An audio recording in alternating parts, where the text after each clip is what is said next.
Oopsie, got it. So just for a wee bit of context, we have a charter, which I would really encourage you to access that on our website. And this details our vision, which is to see a Highland good food system that is resilient, regenerative and supportive.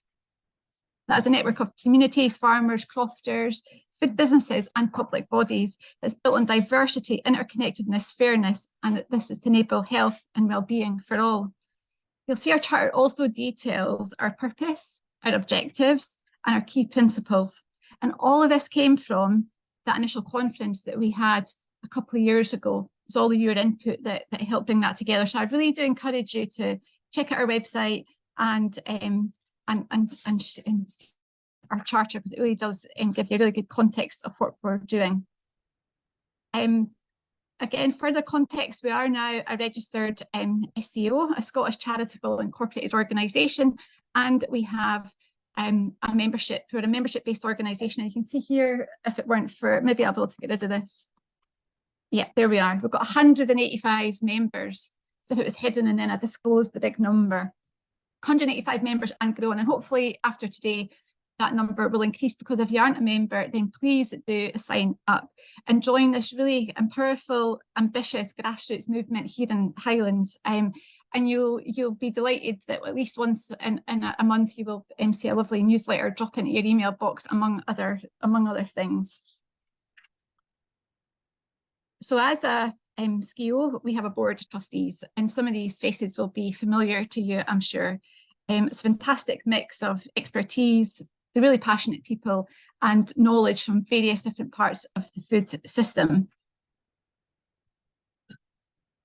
And also we're a member of both Sustainable Food Places, and we're also Scotland Food and Drinks Regional Food Group for Highland. And being part of these national networks really helps us to keep up to speed with what's going on across the country, to learn from other areas, and to ensure that we are operating as best practice as possible. But it's also this connection between Sustainable Food Places and the Regional Food Group has helped us bring together which could sometimes have been perceived as two slightly opposing agendas.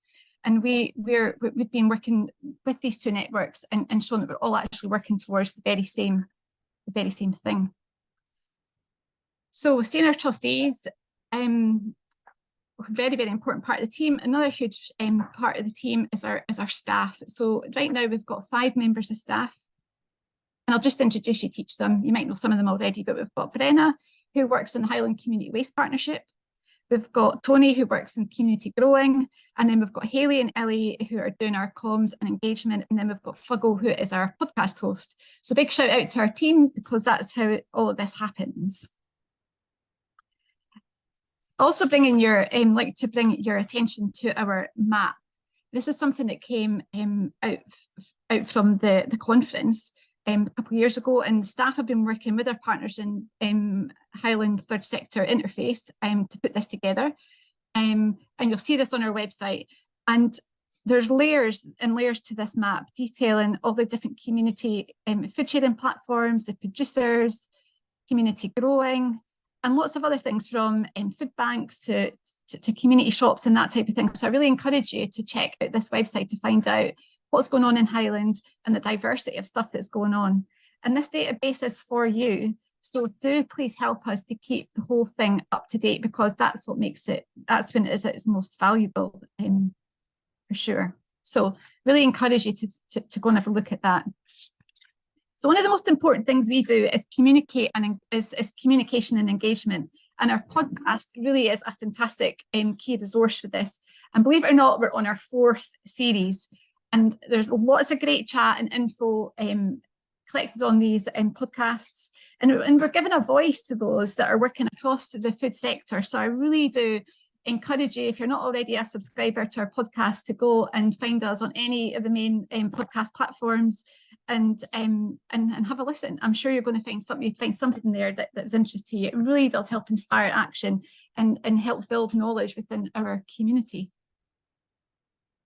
So now I'm just going to give you a little bit of examples of the type of projects that we've been doing over the last couple of years. So this one here is Get Your Community Growing. It's a series of informal and informative workshops for community growers across the Highlands. It's designed to improve their technical skills, but also really important to help them develop a good food culture in their towns and villages, and to help sort of create self-support and networks with other community groups. And I'm sure there's people here today that have been part of this, and it really is an important aspect of the whole movement. The aim of the workshops is to provide a means for groups to connect and share their experiences, their skills, and hopefully encourage others to do the same across the wider growing community in Highland. Another project was our Farm Clusters project, and just a wee bit of context, farm clusters are grassroots entities where farmers, crofters, and land managers come together at a landscape or a local scale, often for the benefit of wildlife, biodiversity, and climate change. Cluster activity can be centred around food production, sharing resources, and other forms of collaborative land management. And in the summer, we published a report detailing how farm clusters can be better supported in a Scottish context, with particular focus in the Highlands. The project was funded by Sustain via the Food for Planet campaign. Again, I'd really encourage you to check that out on the website if it is of interest to you. I mentioned earlier that one of our staff members is Brenna, working on the Highland Community Waste Partnership. And there's people here that I've seen already that are part of this wider partnership. There are 8 groups across Highland, and this is coordinated by Keep Scotland Beautiful, and are working together to reduce waste in our community by changing the way that we all consume. And Brenna has 2 priority areas that she's focusing on, and that is food waste within the hospitality sector and community scale composting. Another really important role that we've had over the last couple of years is policy engagement. So we help coordinate responses to regional and national policy. And there is a lot going on that influences local food, climate change, agricultural transition, and food justice. And we strongly feel this is an important part of the Highland Good Food Partnership to ensure Highland voices are heard loud and clear. I'm very much looking forward to have an opportunity to, as a region, to comment on the up and coming national food plan. So that's the next exciting thing to look out for. Another thing that we've been working on since the conference is controlled environment agriculture. There was a fantastic project group that worked together with SAOS, the Scottish Agricultural Organisation Society, to research the potential for CEA development in Highland. Really, really positive. However, the extreme volatility of the energy prices over the past 18 months have really had a chilling effect on this project. With continuing technological developments, growing amounts of renewable energy being produced locally, and the dramatic climate change elsewhere in Europe, we really, really do believe that CEA will be a part of the future local food economy of the Highlands. So really just watch the space for that one. And as well as sort of taking a lead on our own projects, we also have a very important role of supporting our Highland food community. So for example, for an individual level, we help members access courses and funding. So for example, the Soil Association My Food Community online course, we've had people join there, helping with networking and learning. And one of our members was then able to access funding through the portal of the Highland Good Food Partnership to secure money for fruit tree pruning and equipment and training. So that's just a wee example of how individuals can benefit through working through us, really. We also work with public bodies. So for example, Kirsty here, we work with Kirsty at the Highland Council regarding the food growing strategy, and really see that partnership there and that relationship there is key to the delivery of that strategy. And then we're also supporting community groups. So as Maria detailed earlier, with the Knocknagill Asset Transfer Review, we were able to go there and passionately, hopefully passionately, tell the panel how fantastic this project would be for the wider Highlands as well. And then Martin and some of our colleagues have been involved in the Black Isle Food Festival. And again, that's just another example of how we can be supporting at a community level. So going forward, we've decided that we've got 3 main priorities. So the first one, we would like to priority being the leading on the regional food plan. So for a little bit of context, the Good Food Nation Act was passed in Parliament last summer, and within that, it details that there should be a national food plan, which is going out for consultation, we believe, next month. So as I mentioned earlier, we'll be making sure that we're contributing to that. And then from that, there will then be regional food plans developed. And we've proposed to our local key stakeholders here, NHS, the Highland Council, National Farmers Union for Scotland and the Crofters Federation, that we work together as a collaborative effort to produce a regional food plan for Highland. We're taking that systems approach. We're looking at the climate and environmental crisis. We're looking at the health crisis, and we're ensuring the sustainability for our wonderful food sector here in Highland. So that really is a big priority for us going forward. Second priority, the Highland Good Food Partnership is developing their thinking and initial conversations necessary to support farmers and crofters as they consider producing more food for local markets. So dairy and cereals and produce, including the CEA, are three important sectors that are requiring significant development. And beef and lamb is better positioned to supply in the shorter term, although abattoir infrastructure is definitely a live issue. And the chicken and egg conundrum of the growing both supply and demand in sync will always be an early stage challenge. So we're all mindful of all of that. And then the third priority that we have is communities and that good food movement. So we want to develop and build on that existing pride in our local produce to create a good food movement where people are more aware of the benefits of eating local, seasonal food and appreciate the implications of how it is produced and the implications for the health, the environment and the local economy. And this AGM has a really important role of bringing people together and creating that opportunity and space for connections and conversations, because that's what's really, that's where change happens. So I encourage you all to browse our website, listen to our fantastic podcast, follow us on social media and share with your friends and colleagues. And to realise the ambition of a good food Highland, it's going to take us all working together, supporting each other, sharing and celebrating. So that's a wee flavour of what's going on. I really hope it gives you, excites you to think of the diversity stuff that we are working on. And as I say, if you've not already joined us and you're not officially a member, then make that your number one job for today. Now, there's an opportunity here for in the room and online for any questions. So if anybody wants to ask me a question, then go for it or pop it in the chat. Anybody in Inverness have a question? Tony? Very, very disappointed that no word of organic farming has actually come out and not what the future is going to be there. I think there is a very big confusion in the public between, by thinking that local actually means organic, but actually all food production is always local to somewhere.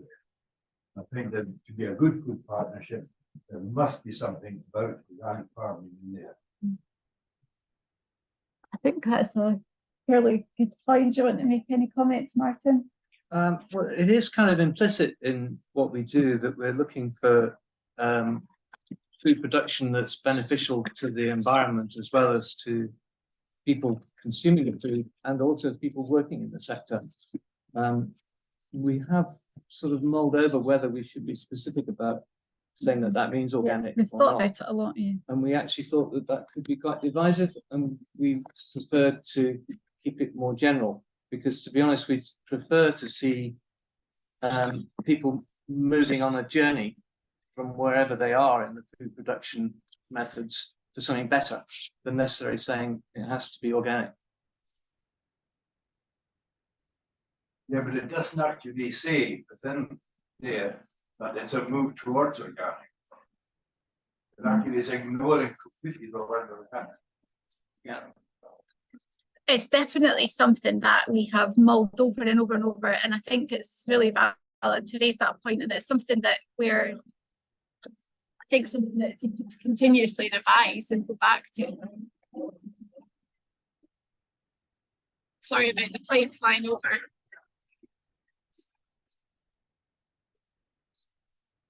I don't know if anybody else, yeah. think there's a good point about people understanding what these words are and definitions and things. And I would see that as the role of the partnership, is to help people understand what that is. And maybe that's, like Emma and Martin is saying, where people are starting from is perhaps a long way off from organic. So I would see something like a partnership as helping people to understand, and then they can be able to make that choice depending on where they're at. But they may want to do organic if they understand what that is, but perhaps they're not in a position to afford or something else. So I guess for me the partnership is more inclusive. But the affordance could be, I mean, the Good Food Partnership would have a voice towards Parliament to make sure that it is affordable for people to be organic. Countries like Denmark, it is affordable because the government pays for it. And that feedback does go through in all the work that we're doing. And I think that you're making such an interesting point, both of you, about words. And when you actually start to play around with words, the amount of time we've even discussed the word regenerative. Yes. Yeah. It's not that these things aren't thought. It's just complex, and we try and take on that role of educating and building the knowledge of language use. Ariane, question? So yeah, teed me up perfectly. And Johnny and I have already had discussion about this. We will continue on discussion. So the word regenerative, I think that really is so helpful for me. So just so folks know, I'm MSP, Green MSP for Highlands and Islands, and did what I could do with this framework agricultural bill. It's very tricky. It's a framework. It's going to give powers to ministers to do stuff in the future.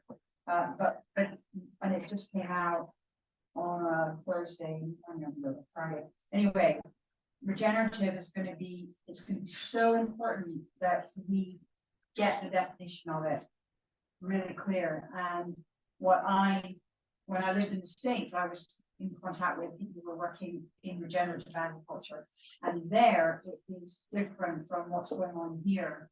And the alarm bells are ringing because there are people who are they may be arable farmers who they're not tilling their soil, they're doing direct drill, but they're spraying the land with glyphosate, and they're saying that's regenerative. So I think it would be super, super helpful for me if there could be, partner discussion. And it sounds like that's what we've been doing to really, let's get that even clearer. So I've had a conversation with farmers at Rathbone by principles of regenerative, but we really need to make it so robust and so clear, because it is going to become, I think it will be the game changer. I agree with Johnny. I mean, to me, regenerative is about, so regenerative is about, we are farming and growing food while we're supporting the natural environment to regenerate. That's at its simplest. And what are the practices you're using? You're using organic, or you're doing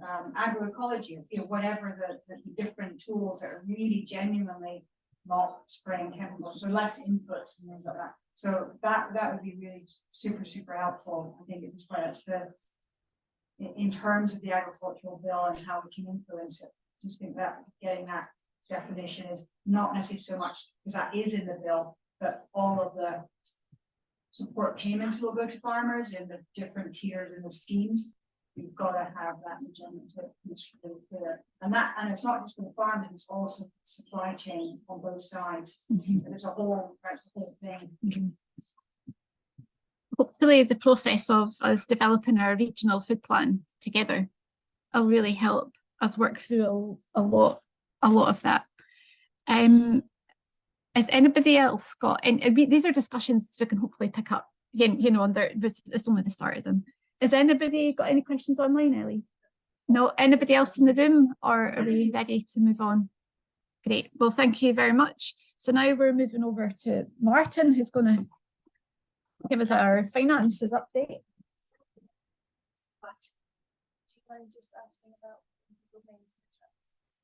Yeah.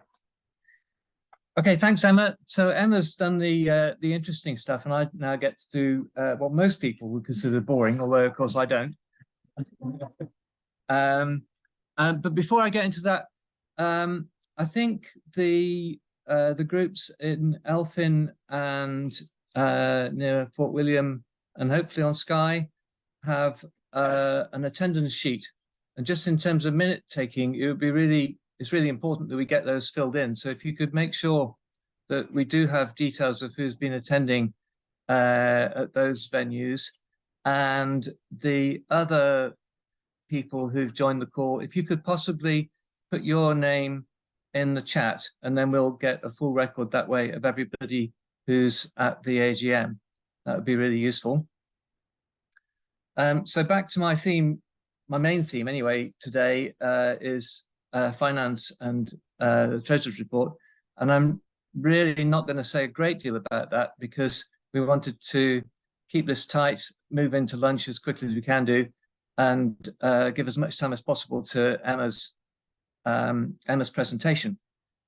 So with that in mind, we put the accounts and the Treasurer's report on our website, and I hope people have had a chance to have a look at that and formulate any thoughts or questions they may have.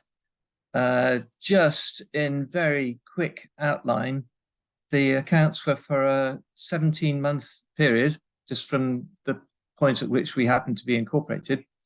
And they show a small surplus of about £12,500. Actually, it's quite big in our context of our overall operations. Most of that, though, in fact, rather more than all of that, represents funds that we'd had in for specific purposes. So it's stuff that we're going to be spending and have spent a lot of it in the current year.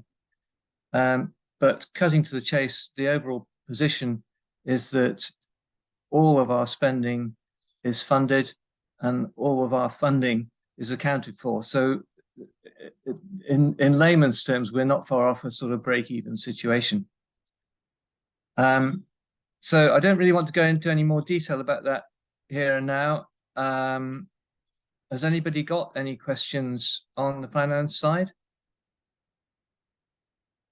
Seeing some shaking heads, which is always encouraging. Okay, that's great. I think we can take that as being done. So now, if we can move on to the election of trustees. And the position from our constitution is that all of our trustees stand down at this point. So we are now trusteeless, but all of them can, if they want to, stand for re-election. And the situation is that all of our existing trustees, with one exception, which I'll come to in a moment, are standing for re-election. And we also have Sarah Bowyer, I hope I pronounced that right, who is standing as well. The one exception is Emma, who has just entertained you with her excellent report. Yeah, it's quite a wrench really, but Emma has been on this road right from the very start. We can trace our origins back really to conversations that she and I had, I don't know, I hate to think how many years ago, about how come it's so hard to get local food in the Highlands. Sadly for us, she's now moved to Perth. And as a result, it seems inappropriate, unfortunately, for her to continue as a trustee. So we're phenomenally grateful for all the hard work that Emma's put in over the years. We're going to struggle, I think, to find how to fill the gap that's left. But we wish her all the very, very best going forward. So having embarrassed her a little bit there, I'm going to move on to the elections now. Again, to speed things up, we've got details on the website of all the people who are standing for election. And I would like to take, rather than take each individual election separately, I'd like to be able to take them en bloc.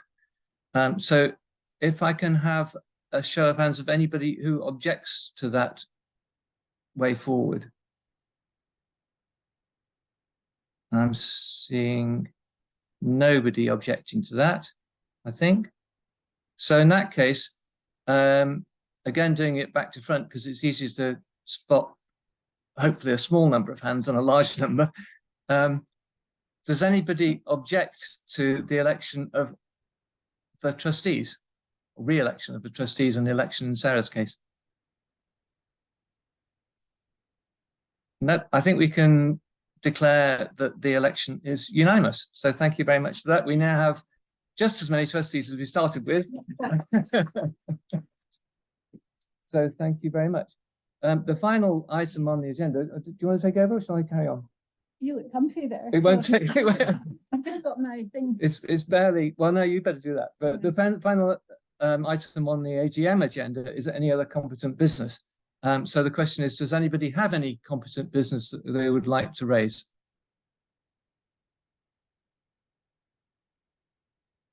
I think the answer to that is no. So I'm going to hand back over to Emma.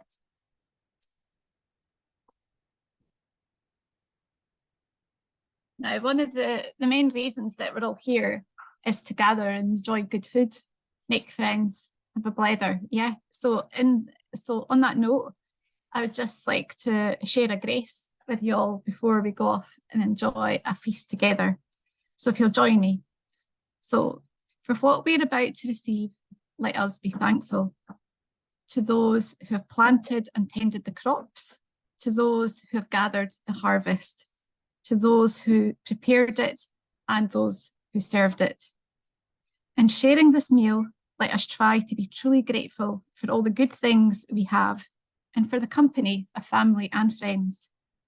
And as we gather, let us remember too those who are less fortunate, both within our own communities and those living in all corners of the world. May this food nourish and restore us and bring us closer together as we journey in partnership towards a good food Highland. Slansh.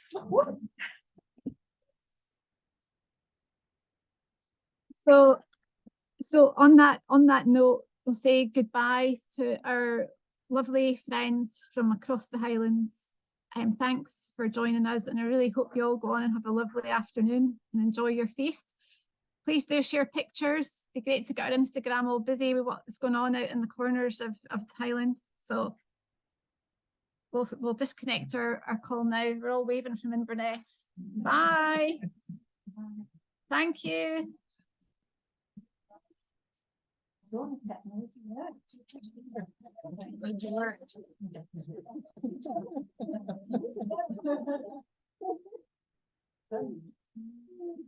Yay. But rather perversely, having had the grace from Emma, this is the only time really that we could squeeze in.